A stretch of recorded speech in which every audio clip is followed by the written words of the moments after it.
Hello, welcome. I'm gonna explain this to a camera because I work better when I'm explaining things to somebody. This is the Scruttons test. It's backwards for you. Maybe I'll switch it around. No, I don't think that'll work either. Anyway, the Scruttons test is from Scruttons v. Midland silicone something. This case is about how there was, can you see this? There's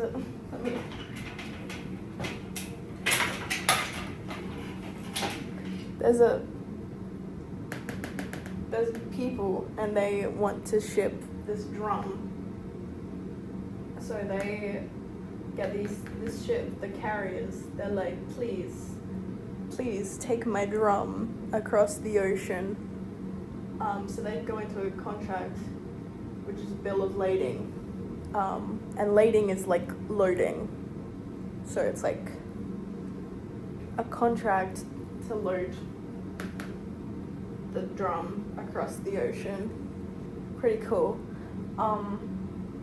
Then the ship owners, the carriers, they contract out the stevedores, we can just call them Steve because that's fun, to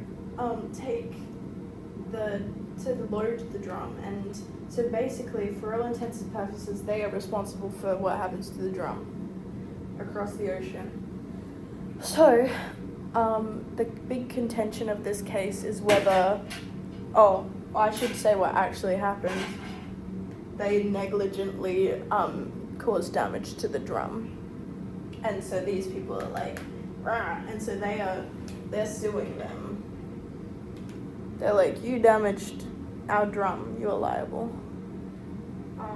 And they're like, no, because we should be covered under this contract here. The big contention is whether they are covered under this contract. So this is Scruttons test. This is said by Lord Reid. Let me write that. Lord Reid.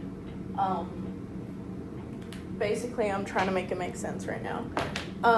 So I'm going to quickly read it out. I can see a possibility of success of the agency argument if, first, the bill of lading makes it clear that the stevedore Steve is intended to be protected by the provisions in which limit liability. Secondly, the bill of lading makes it clear that the carrier, in addition to contracting for these provisions on his own behalf, is also contracting as agent for the Steve that these provisions should apply to the Steve. Thirdly, the carrier has authority from the Steve to do that, or perhaps later ratification by the Steve would suffice. And fourthly, that any difficulties about consideration moving from the Steve were overcome.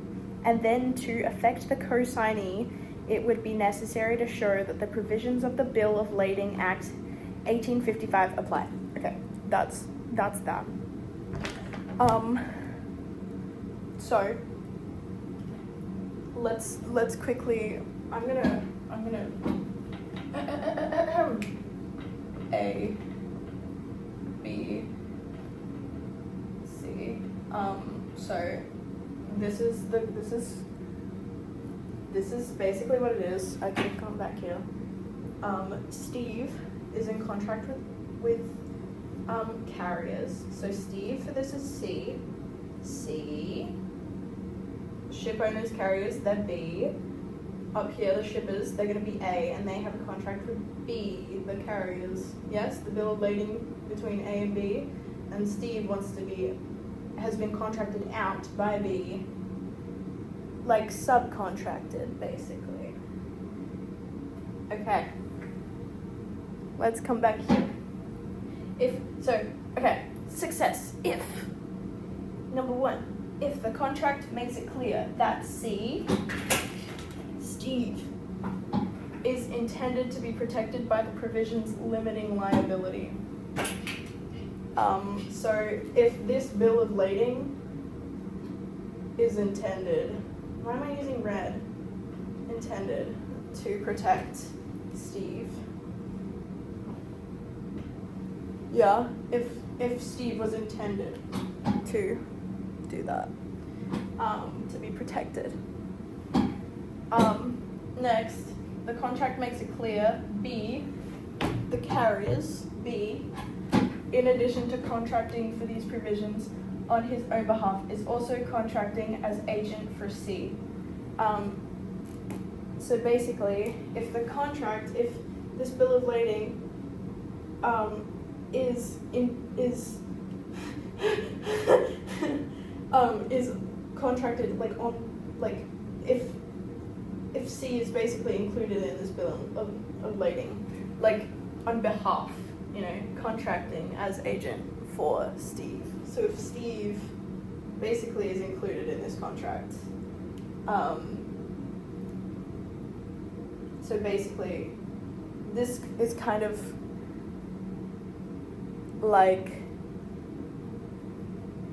if you said these people are like protected under this, it's like instead of they're like intended to be protected, they are like expressly. Does that make sense? That makes sense in my head. I hope that's right. Anyway, B has authority from C to do that, or later ratification would suffice. So, if the carrier has authority from Steve to make those provisions on his behalf, that would be good. That'd be good. And then number 4, any difficulties about consideration moving from Steve were overcome. I don't really know what that one means. Let's read the next paragraph because he kind of like answers this, kind of. But again, there is nothing of that kind in the present case, referring to this test.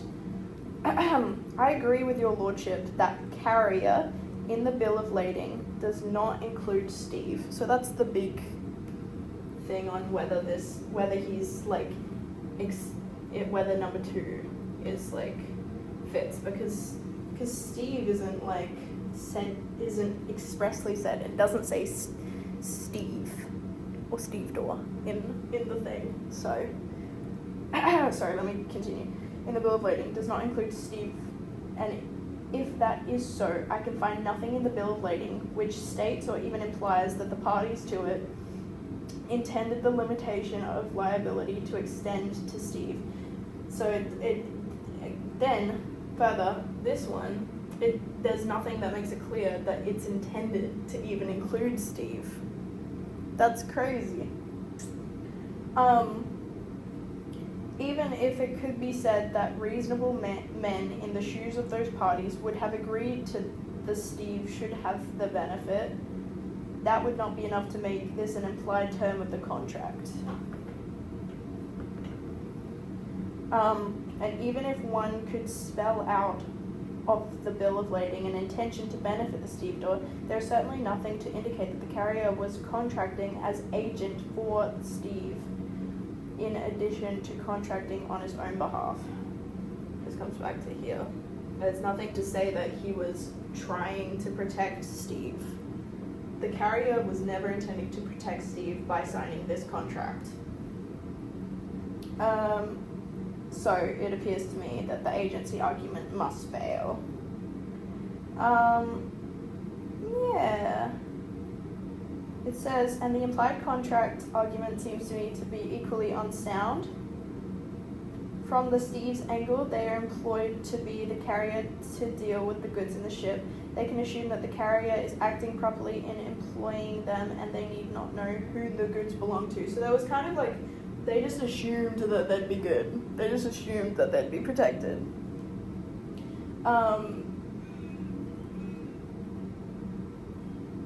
Yeah, basically nothing binded this. So that's what that is.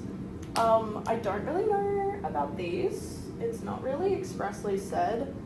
feel like that's just like a little sprinkle that he put on top. This is 10 minutes long. I'm gonna stop now, but yeah.